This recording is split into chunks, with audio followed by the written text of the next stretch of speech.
Changing max.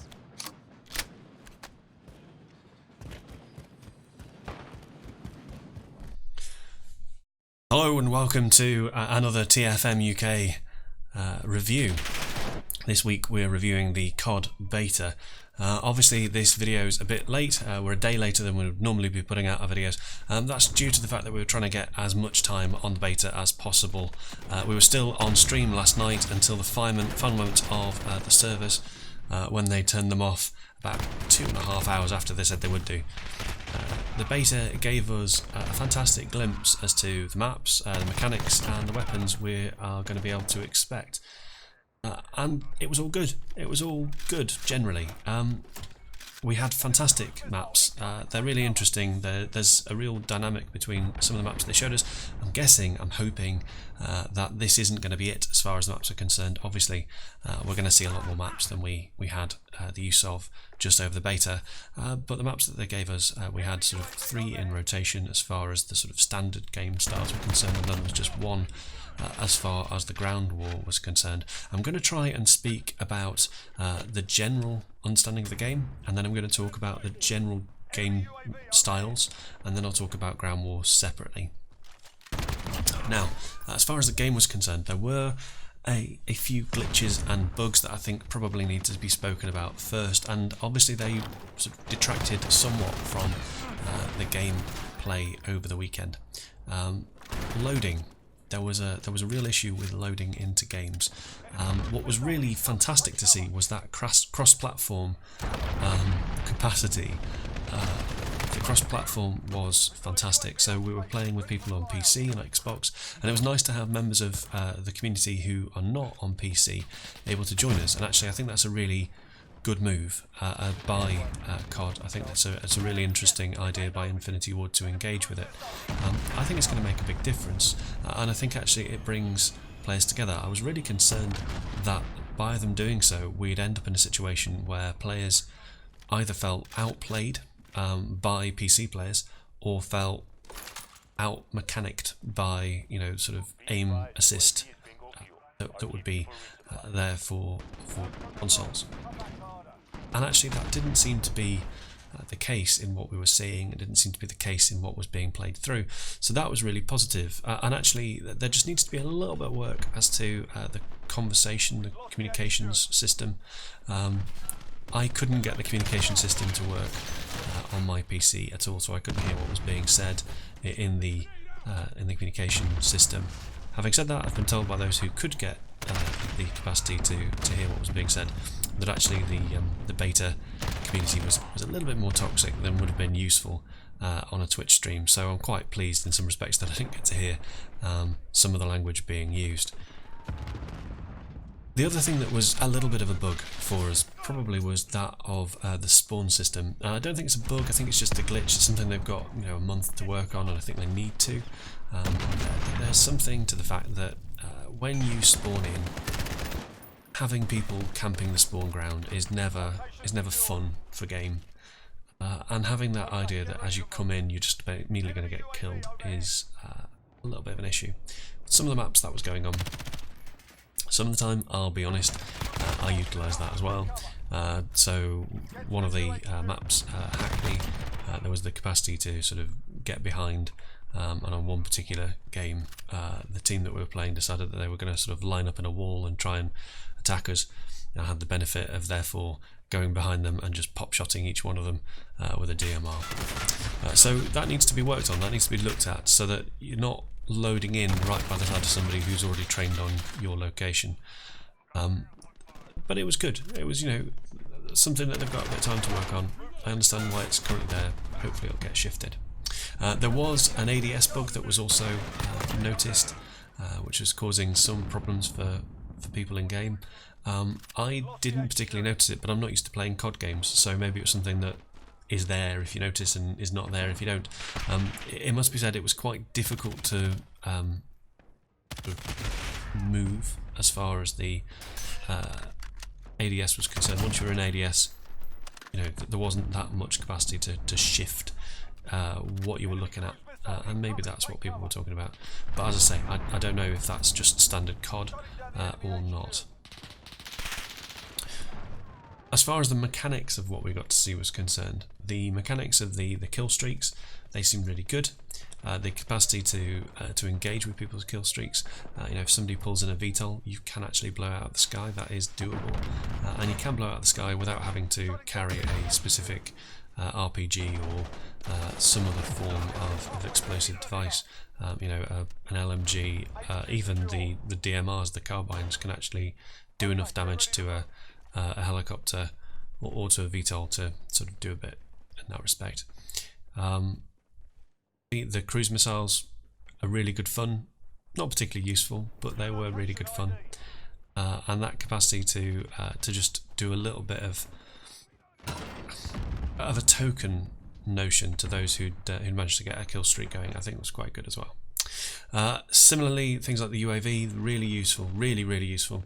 That capacity as the UAV's flying over, for anybody to get picked up by the camera and their position to be notified to your allied team is really helpful. And on some of the game types, it is near broken in the capacity that it gives. If you're playing a game where you've only got 6 guys, there's no respawn, and you can fly a UAV over the top, obviously it means that you can immediately say, guys, they're here, and they're here, and then hopefully your team can start to do some work on them. Similarly, as far as the weapon types were concerned, they've done a really nice job, I think, of allowing the beta to show us the majority, if not all, of the different weapon types that will be in the game, from SMG, assault rifle, shotguns, through to LMGs, sniper rifles, DMRs. There was the capacity to see different guns being used in different ways, and what was really quite nice was the capacity to see, as you leveled up the game, leveled up the guns, the capacity for the different guns to have different mechanics within them. So having an M4 or an M13 that could be used for short range, close quarters, but it could also be equally utilised as a sort of secondary weapon for longer range conflict. Or using that as your main assault rifle and having an SMG with you instead of taking a pistol. That became viable through some of the perks that were in the game. So I was quite often running with the double primary weapon perk as my standard perk, because having that sort of capacity for a second weapon was really quite useful, and allowed for me to sort of see what was going on in different ways within the different gun styles.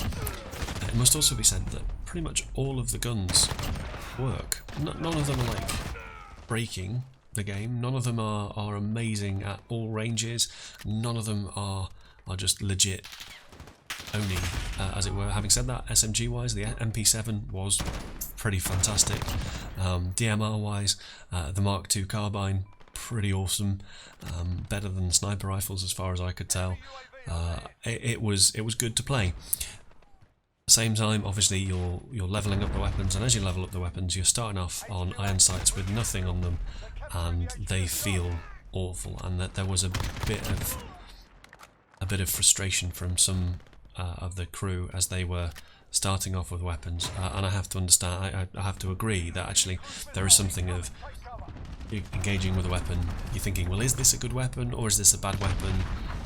Is it a bad weapon and I'm just gonna level up to level 10, 11, 12, and then find it's still a bad weapon, or is it something that as I level it up to that sort of 4, 5, 6, I start to get some of the bits I need on it. As I get it to 10, I sort of think, oh wow, this is really cool, and as I get it up into like the 20s, it's like, dude, this gun rocks. And in that respect, it was quite easy to see the difference between the good weapons and the ones that were second tier and the ones that I just wasn't going to bother with. But I think some of that was to do with personal choice rather than anything else. Good things about the game, I think the mechanics work. I think the game needs a little bit more recoil, but I understand that that's going to be quite difficult to deal with as far as console is concerned. We jumped last night from stream from COD straight into PUBG. I grabbed in PUBG micro Uzi, tried to shoot someone and ended up shooting the roof very quickly because my arm, my muscle memory had disappeared as far as the recoil was concerned. Considering that I'd gone from Apex back into PUBG and not particularly noticed a huge issue of recoil, and Apex's recoil system obviously is reasonably low, it was quite noticeable that COD near enough had no recoil at all, and that needs to be looked at, I'd suggest. Similar to that, there were other bits and bats that I think were really good, really good. I liked the mechanic as far as the different game styles were concerned. I thought domination was fantastic fun. I thought things like the headquarters matches were really good fun. Less of a fan of the cyber attack one, just because it felt a little bit broken. There were occasions where on headquarters as well, actually, you'd end up in a situation of having just been killed as you were assisting to take headquarters, and because you'd just been killed as you took the headquarters, you didn't respawn, and that felt a little bit off, because actually what had been the case was that you were still just in the cooldown period as that no respawns came in, and it's the sort of, well, actually, can we have it that you get your first respawn if you died before the counter went off, and then after that there's no respawn system available, because I think that would be more fair, more legitimate, and stops the opposition team from just like hanging back off of the control point in order to try and then just decimate and wipe you out straight away. That sort of felt a little bit dodgy. Similarly, I thought that as I say, the domination was fantastic fun. It was really interesting, really good engagement, and the maps really worked well for that. There were obvious sort of choke points. There were obvious positions that were really open, and therefore it was quite difficult to move through, and that added a little bit of energy and excitement to the game. Holding a choke point with a carbine or with a sniper rifle in order to be able to sort of like try and stop people from taking that point. It was really good fun. And similarly, there is no greater a unit as far as the explosives than a claymore. The claymore is just brilliant for the cheeky kill and for the you thought you'd kill me? No, I just got revenge. It really worked to just have one, or with one particular kill you can carry two, so having two claymores on a map that you've put down means that you can sort of protect your position to a certain extent, or you can just like put a claymore down. Somebody thinks, oh well, my friend's just been blown up by that claymore, I'm safe, bang, oh no, there was a second claymore right there as well. GG. So that was pretty cool. So yeah, it was fun. It was fun. The style was fun. The general gameplay was fun. As far as the ground war was concerned, yeah, that was okay as well. I didn't enjoy it as much as I'd enjoyed the other map types, but I did enjoy it, and the map was reasonably good as well. It's a kind of basin style factory. So you were able to sort of walk around the sides or walk through the middle. Obviously, any game where there are vehicles against standard sort of infantry, it's going to be quite hard to try and say, no, that tank is a bit too overpowered. But you know, the tanks were a little bit overpowered, and therefore you had to rethink how you were going to play and what particular pieces of equipment you were going to take in with you in order to try and deal with both infantry and vehicles, and that was interesting. There was plenty of opportunity to jump up on top of roofs or sort of hide yourself away in a particular window and pop shot people until you were blue in the face. There was also the opportunity to be a little bit Rambo and just run in, guns blazing, and try and blow people up, so that was quite good fun too. Yeah, it was an interesting map. Concerns? I'd say headphones really didn't feel right for the game, which is a real concern for PC. There were legitimate problems with the fact that sound was just too extreme, especially on the ground war, where it felt as if you were doing legitimate damage to your ears, and just hear footsteps. just the amount of like whistles, bangs, screams, engine noises, so on and so forth. It was too much. Having said that, then going through the different headphone systems and trying to find a right headphone profile in the soundscape, there was the capacity to sort of reduce some of the overall extremes and bring up things like steps a bit more, and that seemed to make a difference. My kill streaks went up a little bit once I figured out that, but in all truth, from a PC point of view, most of us play headphone, so actually having it set for PC as being good for headphone would be nice. And we don't need to have extreme sound. We don't need that sort of real incredible depth, so that when we're trying to just hear gentle things, suddenly an explosion by the side of us causes us permanent ear loss, hearing loss. It's not needed. It's just not needed. And other game makers need to take that into advisement as well. We've said the same thing about PUBG recently, that actually the sound mechanics that are looking to be put in, the sound reduction systems and so forth, it's not enough. We don't need red zones, we don't need explosions to be that loud that actually it's doing permanent damage to people's hearing, and that needs to be that the players take accountability. Yes, that we need to realise that we're doing damage to ourselves and reduce what we're doing, but also actually, you know, game developers, you need to take accountability for the damage you're doing to young ears. Far like me, has already had their ears damaged by rock concerts and playing my guitar far too loud. But actually, you know, younger users are going to end up in a situation where in their 30s, 40s, 50s, they're going to have permanent hearing loss playing some of these games, and that is a concern.